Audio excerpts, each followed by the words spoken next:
Session 2, Origins and Related Words. Every word in the English language has a history, and these 10 are no exception. In this section, you will learn a good deal more about the words you have been working with. In addition, you will make excursions into many other words allied either in meaning, form, or history to our basic 10. The ego. Egoist and egotist are built on the same Latin root, the pronoun ego, meaning I. I is the greatest concern in the egoist's mind, the most overused word in the egotist's vocabulary. Keep the words differentiated in your own mind by thinking of the T in talk and the additional T in egotist. Ego itself has been taken over from Latin as an important English word and is commonly used to denote one's concept of oneself, as in, "What do you think your constant criticisms do to my ego?" Ego has also a special meaning in psychology, but for the moment you have enough problems without going into that. If you are an egocentric, you consider yourself the center of the universe. You are an extreme form of the egoist. And if you are an egomaniac, you carry egoism to such an extreme that your needs, desires, and interests have become a morbid obsession, a mania. The egoist or egotist is obnoxious, the egocentric is intolerable, and the egomaniac is dangerous and slightly mad. Egocentric is both a noun, what an egocentric her new roommate is, and an adjective. He is the most egocentric person I have ever met. To derive the adjective form of egomaniac, add -al, a common adjective suffix. Say the adjective aloud, egomaniacal, others.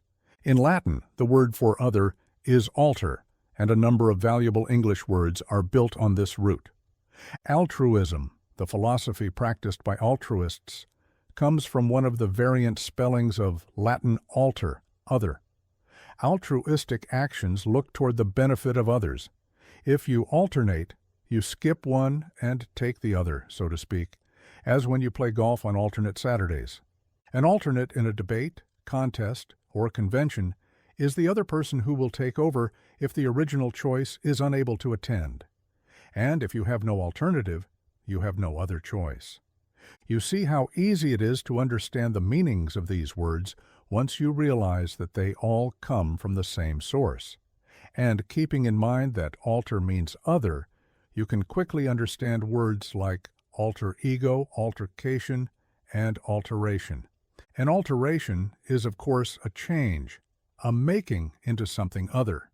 When you alter your plans, you make other plans. An altercation is a verbal dispute. When you have an altercation with someone, you have a violent disagreement, a fight with words. And why? Because you have other ideas, plans, or opinions than those of the person on the other side of the argument. Altercation, by the way, is stronger than quarrel or dispute. The sentiment is more heated. The disagreement is likely to be angry or even hot-tempered.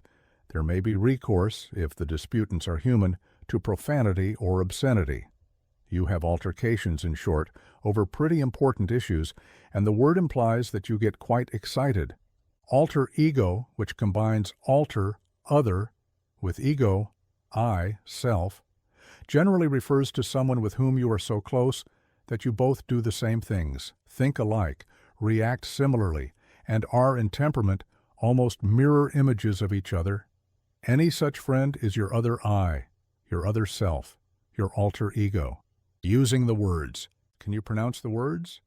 Digging a little into the derivation of 3 of our basic words, egoist, egotist, and altruist, has put us in touch with 2 important Latin roots, ego, I, self, and alter, other, and has made it possible for us to explore, with little difficulty, many other words derived from these roots. Pause now for a moment to digest these new acquisitions and to say them aloud. 1. Ego. 2. Egocentric. 3. Egomaniac. 4. Egomaniacal. 5. Altruism.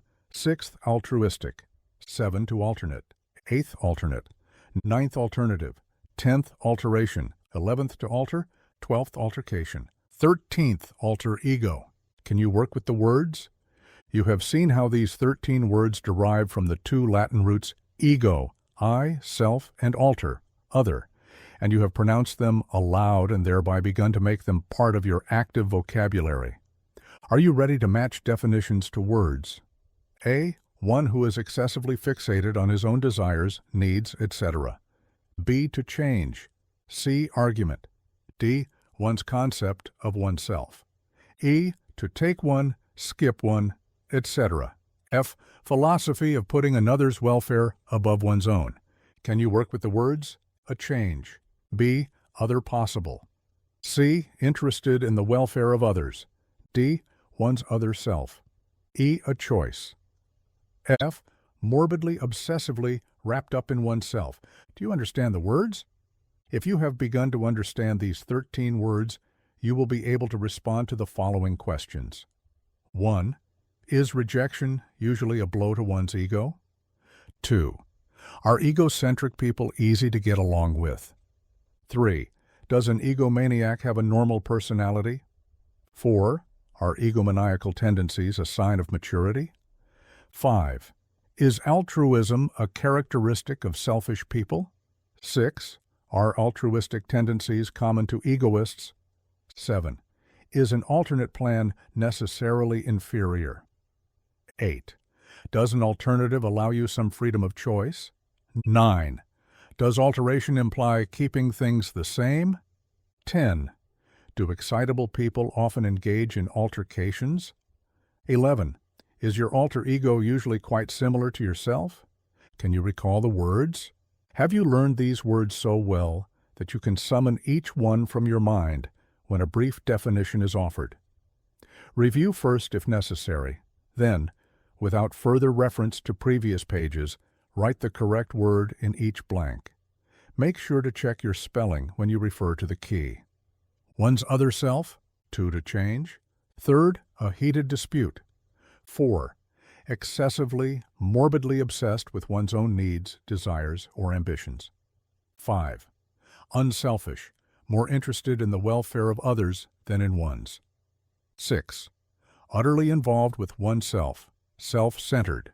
7. A choice. 8. One who substitutes for another.